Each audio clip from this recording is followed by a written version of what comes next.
Let's add this video to one of my favorite lists.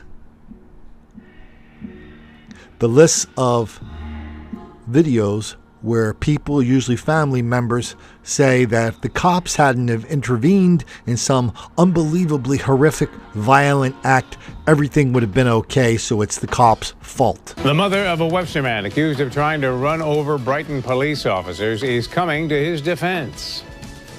My son didn't intend to harm anyone.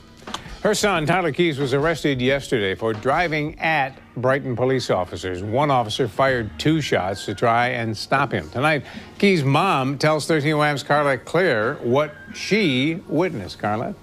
Don, Sandra Keys calls her 21-year-old son, Tyler Keys, a loving and caring person. But now he's accused of trying to run over Brighton police officers, one of whom fired 2 shots in the parking lot of his mother's apartment complex before Keys was arrested. Because we were on the scene. We were right there, and the shots was fired, and I was, asking the officer, don't kill my son, don't shoot my son. A short time earlier, Webster police say Keys was fighting his pregnant girlfriend who dialed 911. He's accused of punching and kicking her repeatedly in the stomach and telling her should have aborted the baby and that he didn't want it. Neighbors of Tyler Keys say they heard the fighting from their downstairs apartment that Monday night. We never would expect something like this to happen. No. She's a sweet girl, and just never know what kind of things are going on behind closed doors. He's a nice kid, and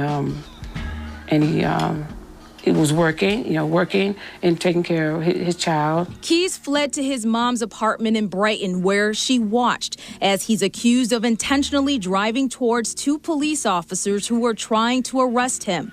The officer said Keys told him, quote, "I wanted to hit you." And I was telling him to trying to get him to stop, to slow down, But he was just trying to get away. The shots fired by one of those officers missed Keys and his vehicle. It wasn't intended for no one to get hurt, really. He was just running from the police. I just wish this just wouldn't have never happened. Police say Keys doesn't have a criminal record that they're aware of. His lawyer tells me that's important and may be part of the defense strategy in these cases.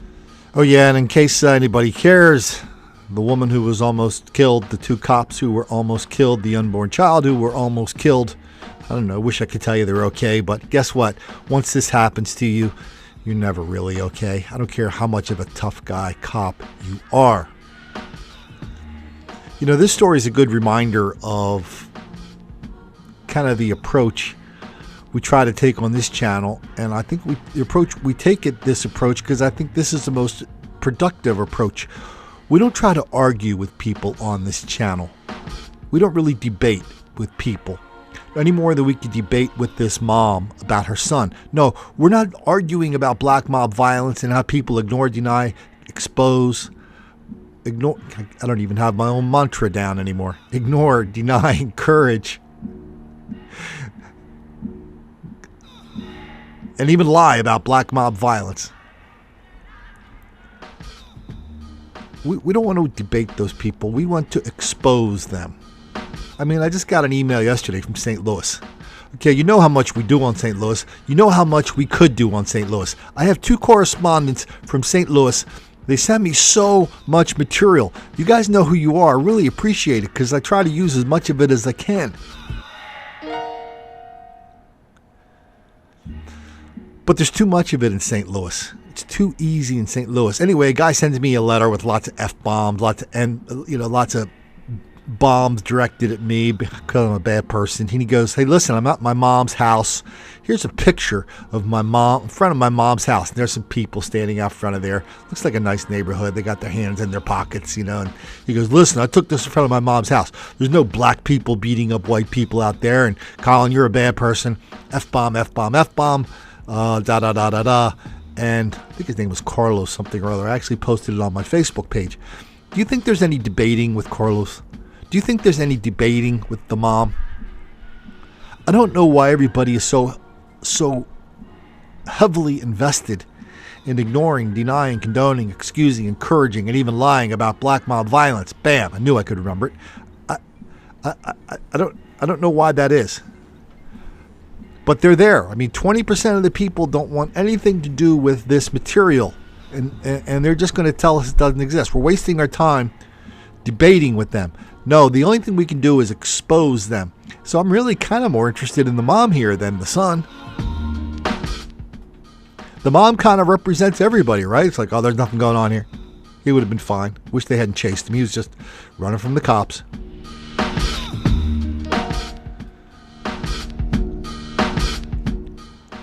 And when we do expose people, we have the most powerful tool that we need. We have facts. We have videos. So we don't have to do hypotheticals.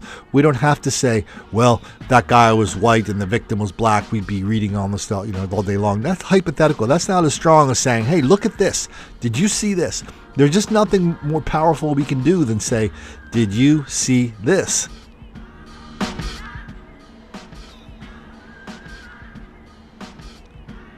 And to the reporters, all we can say is, why didn't you let people know that was part of a pattern in your town? Why didn't you let people know that black mob violence is wildly out of proportion and black on white crime and black crime is wildly out of proportion? Why? You don't think that's important? You don't think that's important when just a couple days ago, Forbes, I think it was Forbes magazine, they named the Black Lives Matter people some of the best leaders in America.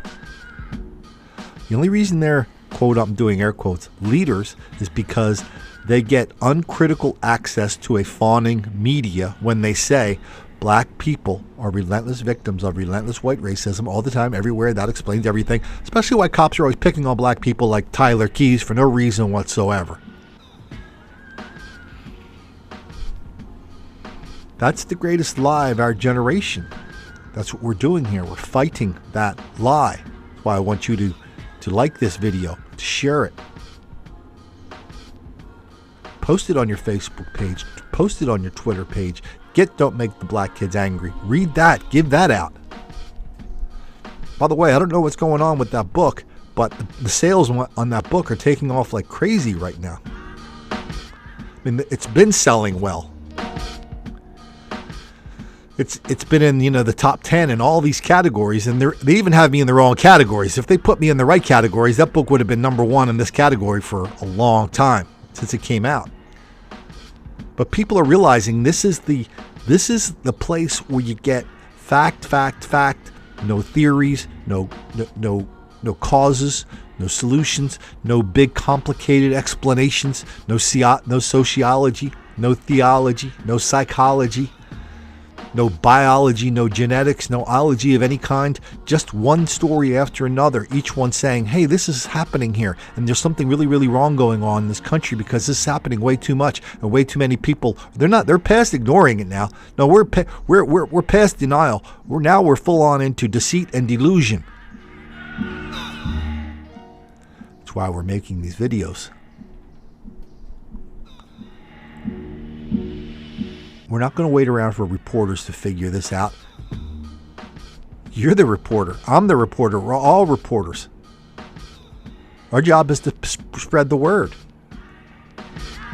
So let's get her done. This is Colin Flaherty reminding you. Don't make the black kids angry.